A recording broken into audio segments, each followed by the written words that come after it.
अस्सलाम वालेकुम नाजरीन, सितारा न्यूज़ में हम आपको खुशामदीद कहते हैं। नाजरीन, तुर्की के सदर तैयब एर्दोगान का दौरा पाकिस्तान नहायत अहमियत का हामिल है। आज जब वो सरजमीन पाकिस्तान पर तशरीफ़ लाए तो नूर खान एयरबेस पर वज़ीर-ए-आज़म इमरान खान ने उनका इस्तकबाल किया और नहायत आम मेहमान को खुद गाड़ी ड्राइव करके वज़ीर-ए-आज़म हाउस तक लेकर गए।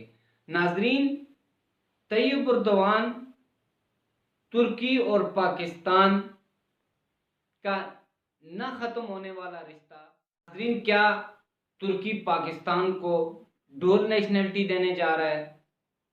दौरा पाकिस्तान तैयब एर्दोगान कितना अहमियत का अमल है, इस पे हम बात करेंगे कल। आज हम आपको नाज़रीन, तैयब एर्दोगान सही मानों में देखा जाए तो मौजूदा दौर में उम्मत मुसलमा का लीडर है। दुनिया में कहीं भी मुसलमानों पर जुल्म हुआ या कोई भी इनके खिलाफ साजिश रची गई यहूद और नसारा ने, तो सबसे पहले उठकर खड़ा होने वाला और उसके खिलाफ आवाज़ उठाने वाला यही मर्द मुजाहिद है। आइए इस मर्द मुजाहिद के बारे में थोड़ा जानते हैं। तैयब एर्दोगान 26 फरवरी 1954 को इस्तांबुल के हमसाया शहर कासिम पाशा में पैदा हुए। इनके वालिद का नाम अहमद एर्दोगान है। नाजरीन, घर के हालात अच्छे न होने की वजह से एर्दोगान स्कूल से वापस आकर शहर की गलियों में लेमन की शरबत का ठेला लगाया करता था, इसलिए कि उसके तालीम के अखराजात उसके वालिद पर बोझ न पड़े। 1978 में उन्होंने एमाइन एर्दोगान से शादी की, जिनसे 4 बच्चे पैदा हुए, जिनमें 2 बेटियां और 2 बेटे हैं। कासिम पाशा स्कूल से ग्रेजुएट किया। बिजनेस एडमिनिस्ट्रेशन की डिग्री मारमा यूनिवर्सिटी से हासिल की। 1973 में तैयब एर्दोगान ने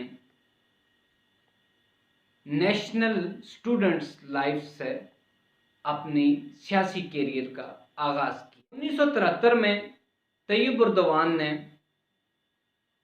स्टूडेंट्स तुर्की ज्वाइन की और पहली बार इस्तांबुल के मेयर का इलेक्शन जीतकर सियासी जिंदगी का बाकायदा आगाज किया। 28 अगस्त 2014 को तुर्की के 12वें सदर बनकर सामने आए। एर्दोगान की हुकूमत ने ग्रीन कार्ड सिस्टम मुतारफ करवाया और डॉल्फिन फोर्स मुतारफ करवाई। नाजरीन, पाकिस्तान में डॉल्फिन फोर्स को लाने वाला तैयब एर्दोगान है और पाकिस्तान में डॉल्फिन फोर्स की जितनी भी तैयारी हुई उसका मुकम्मल खर्चा तुर्की हुकूमत ने अदा किया। नाजरीन, 2009 में जब तैयब एर्दोगान ने पाकिस्तान का दौरा किया तो इन्हें निशान पाकिस्तान से नवाजा गया। 2008 में गजा की पट्टी पर जब इसराइल ने हमला किया तो रजब तैयब एर्दोगान ने इसराइल के सदर शिमोन पेरेस को वर्ल्ड इकोनॉमिक फोरम में पूरी दुनिया के सामने यतीमों, बेवाओं, बच्चियों, बूढ़ों और मासूम बच्चों का काबिज और कातिल करार देकर गुस्से में उठ खड़े हुए और फोरम को छोड़कर सीधा तुर्की वापस आ गए। नाजरीन, तैयब एर्दोगान के इस कारनामे को तुर्की में इतना सराहा गया कि उनका तारीखी इस्तकबाल किया गया और फिर यूं तैयब एर्दोगान तुर्की के लोगों के दिलों में घर कर गया। 15 जुलाई 2016 को जब बैरूनी साजिशों ने फौज के साथ मिलकर तैयब एर्दोगान का तख्ता उलटने की कोशिश की तो तैयब अर्दोगान की एक काल पे एक रात में पूरा तुर्की उठकर अपनी ही फौज के सामने खड़ा हो गया और यूं नारा लगाया कि हम जान तो दे सकते हैं मगर अपने सदर का सर नीचा नहीं होने दें। नाजरीन, ये वही तैयब अर्दोगान है जिसने बर्मा में मुसलमानों के खिलाफ जो जुल्म हुआ, न सिर्फ उस मुसलमानों के हक में आवाज़ उठाई बल्कि बर्मा के मुसलमानों की मदद भी की। इराक शाम के मुसलमानों पे जब जुल्म हुआ तो न सिर्फ उनकी मदद की बल्कि अपनी फौज भी उनके यहाँ भेजी और 30 लाख मुहाजिरीन को न सिर्फ अपने मुल्क तुर्की में पनाह दी बल्कि उन्हें नेशनलिटी भी दे दी, उनको अपना शहरी करार दे दिया। नाजरीन, जब अमेरिका ने ऐलान किया, सदर ट्रंप ने जब ऐलान किया कि बैतुल मुक़द्दस को इसराइल का दारुल हुकूमत बनाया जाए, तो ट्रंप के खिलाफ सबसे पहले उठकर खड़ा होने और उसके खिलाफ आवाज़ उठाने वाला यही मर्द मुजाहिद है। इसके अल्फाज कुछ यूं थे,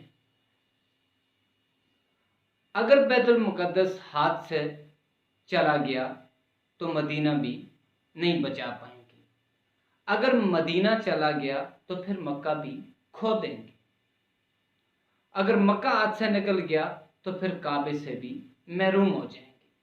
हमें यह हरगिज़ नहीं भूलना चाहिए कि यरूशलेम का मतलब इस्तांबुल है, जकार्ता है या इस्लामाबाद है।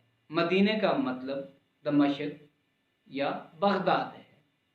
काबा हमारी इज्जत है, हमारी नामूस है, वो मुसलमानों की आन है, हम उसकी इज्जत पे कभी भी आंच नहीं आने देंगे। नाजरीन, मौजूदा दौर में तैयब अर्दोगान कुफार की आंखों में कांटे की तरह कटकता है और ऐसा क्यों न हो, जब भी इस्लाम पे कोई बात आई तो इस मर्द मुजाहिद ने सबसे पहले उस कुफार के खिलाफ आवाज़ उठाई।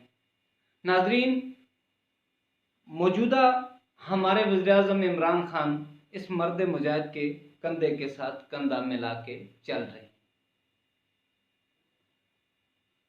हमारी आपसे गुजारिश है कि इस्लाम के इस मुजाहिद के लिए अल्लाह के हुजूर दुआ कीजिए कि ये दोनों न सिर्फ दीन की